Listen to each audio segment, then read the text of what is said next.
मनोज जरांगे पाटील यांची आमदार अब्दुल सत्तारांनी घेतली भेट. 29 ऑगस्टच्या उपोषणावर तासभर चर्चा. नमस्कार, मी ज्ञानेश्वर बोरसे, संपादक विधायक वृत्तपत्र. मराठा आरक्षणाच्या मुद्द्यावरून राज्यातील वातावरण पुन्हा एकदा तापत चालले आहे. मनोज जरांगे पाटील यांनी 29 ऑगस्ट पासून आमरण उपोषणाचा इशारा दिल्यानंतर आता राजकीय नेत्याकडूनही त्यांच्या भेटी सुरू झाल्या आहेत. याच पार्श्वभूमीवर सिल्लोडचे आमदार अब्दुल सत्तार यांनी अंतरवली सराटी येथे जाऊन मराठा आरक्षण आंदोलनाचे नेते मनोज जरांगे पाटील यांची भेट घेतली. या भेटीत नेमकी काय चर्चा झाली, सरकारची भूमिका जरांगे पाटील यांच्या समोर काय मांडण्यात आली आणि सर्वात महत्त्वाचे म्हणजे 29 ऑगस्ट पासून होणारे आमरण उपोषण टाळण्याचे आवाहन आमदार अब्दुल सत्तार यांनी का केले, चला जाणून घेऊया सविस्तर. मराठा आरक्षण आंदोलनाचे नेते मनोज जरांगे पाटील यांनी 29 ऑगस्ट पासून आमरण उपोषणाचा निर्णय जाहीर केला आहे. या पार्श्वभूमीवर सिल्लोडचे आमदार अब्दुल सत्तार यांनी अंतरवली सराटी येथे जाऊन मनोज जरांगे पाटील यांची भेट घेतली. या भेटीदरम्यान दोघांमध्ये सुमारे तासभर विविध विषयावर सविस्तर चर्चा झाली.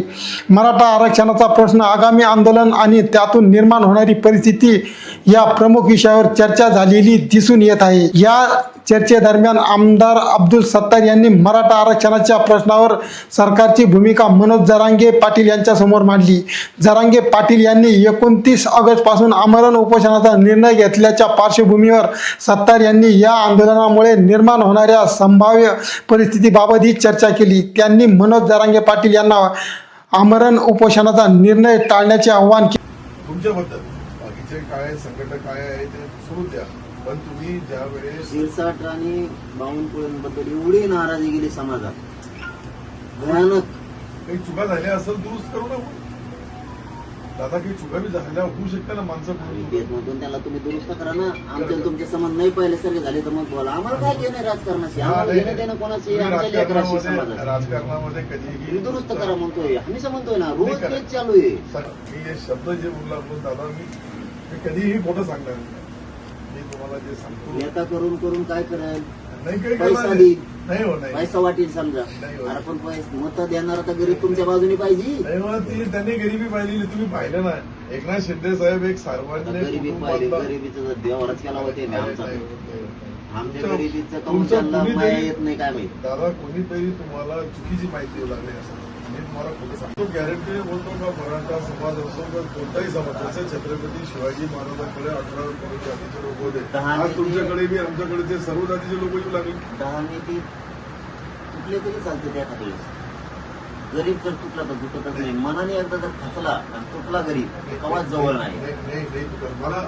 मला गॅरंटी आहे लय वाटलं केला नाही, मला गॅरंटी आहे साहेब, आता ही काही फार बिघडलेलं नाही.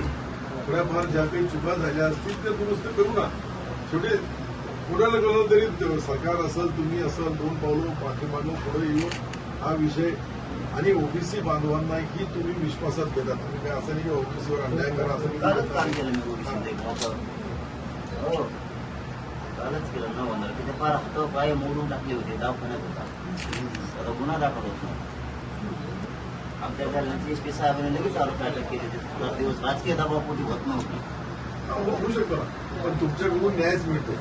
तुम्ही सर्व समाजाला सर्व तुम्हाला आणि तुम्हालाही बोलणार का मुंबईमध्ये दोघंही जाऊन की तुमच्या पाठीमागं फार मोठी ताकद आहे. कौतिक पटेल सर्व लोक जरी जमा झाले तर त्याचा मुंबईचा काय परिणाम आहे, मग मुंबईला लोकांचे काय विचार होते. मराठ्यासाठी लई अडा आहे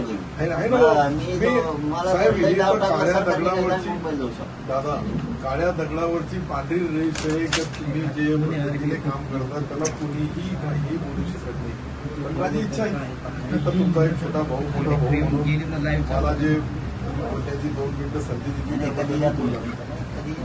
माझी एकच प्रामाणिक इच्छा आहे तर बस तुम्ही तुमची तब्येत ही फार काच्यासारखी प्रत्येक वेळेस आंदोलन करतात, ज्यावेळेस ऍडमिट होतात, शरीराचं पाहावं लागेल ना. तुम्ही कोट्यवधी लोकांचे ऐकवा नाही.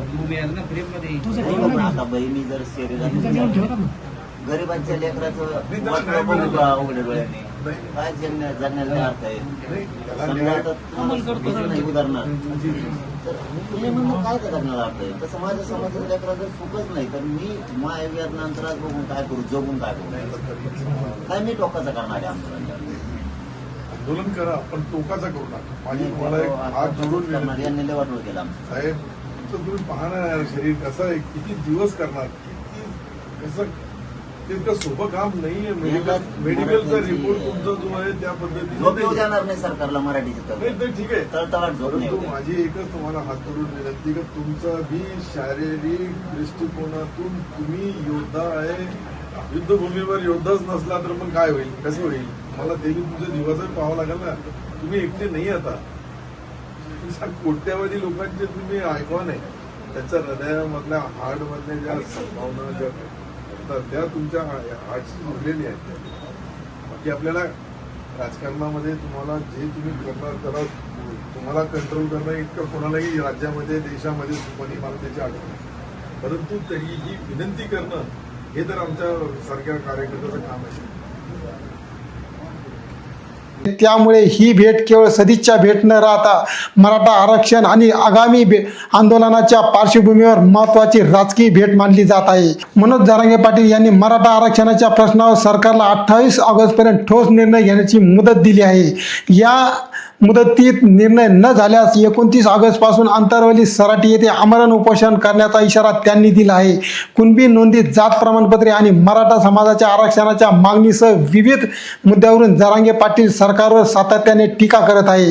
त्यामुळे आता 29 ऑगस्टच्या आंदोलनाकडे संपूर्ण महाराष्ट्राचे लक्ष लागले आहे. आमदार अब्दुल सत्तार यांनी जरांगे पाटील यांच्याशी चर्चा करताना आंदोलनामुळे निर्माण होणाऱ्या परिस्थितीचा विचार करण्याचे आवाहन केले.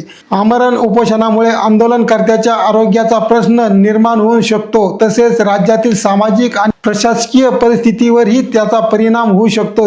यामुळे संवादाच्या माध्यमातून प्रश्न सोडवण्याचा प्रयत्न व्हावा आणि आमरण उपोषणाचा निर्णय टाळावा अशी भूमिका सत्तार यांनी मांडल्याचे समोर आले आहे. विशेष म्हणजे राजकीय आणि आरक्षणाच्या मुद्द्यावर चर्चा झाल्यानंतर दोन्ही नेत्यांनी सामाजिक सलोख्याचा संदेश देणारा प्रसंगही अनुभवला. श्रावण महिन्यानिमित्त अंतरवली सराटी येथे आयोजित भंडाऱ्यात आमदार अब्दुल सत्तार आणि मनोज जरांगे पाटील यांनी एकत्र भोजन केले. या भेटीदरम्यान मराठा आरक्षणासोबतच विविध सामाजिक आणि समकालीन विषयावरही चर्चा झाली. यावेळी छत्रपती संभाजीनगर जिल्हा मध्यवर्ती सहकारी बँकेचे संचालक अर्जुन पाटील गाडे, अनिल बोरसे, जिल्हा परिषदेचे माजी अध्यक्ष श्रीराम पाटील महाजन आदी उपस्थित होते. या भेटीनंतर सर्वात महत्त्वाचा प्रश्न आहे, मनोज जरांगे पाटील 29 ऑगस्टचे आमरण उपोषण टाळणार का, की सरकारकडून 28 ऑगस्टपर्यंत ठोस निर्णय न झाल्यास ते आपल्या निर्णयावर ठाम राहणार. आमदार अब्दुल सत्तार यांनी सरकारची भूमिका जरांगे पाटील यांच्यासमोर मांडली आहे. मात्र अंतिम निर्णय काय घ्यायचा हे मनोज जरांगे पाटील यांच्या भूमिकेवर आणि सरकारकडून होणाऱ्या पुढील कार्यवाहीवर अवलंबून राहणार आहे. एकीकडे मराठा आरक्षणाचा प्रश्न आणि 29 ऑगस्टच्या आमरण उपोषणाची घोषणा आहे, तर दुसरीकडे सरकारकडून संवादाच्या माध्यमातून परिस्थिती नियंत्रणात ठेवण्याचे प्रयत्न होताना दिसत आहे. अशातच आमदार अब्दुल सत्तार आणि मनोज जरांगे पाटील यांची अंतरवली सराटी येथील सुमारे तासभराची भेट महत्त्वाची ठरली आहे. आता 28 ऑगस्टपर्यंत सरकारकडून कोणती पावले उचलली जातात आणि 29 ऑगस्टच्या आंदोलनाबाबत मनोज जरांगे पाटील काय निर्णय घेतात याकडे संपूर्ण महाराष्ट्राचे लक्ष लागले आहे.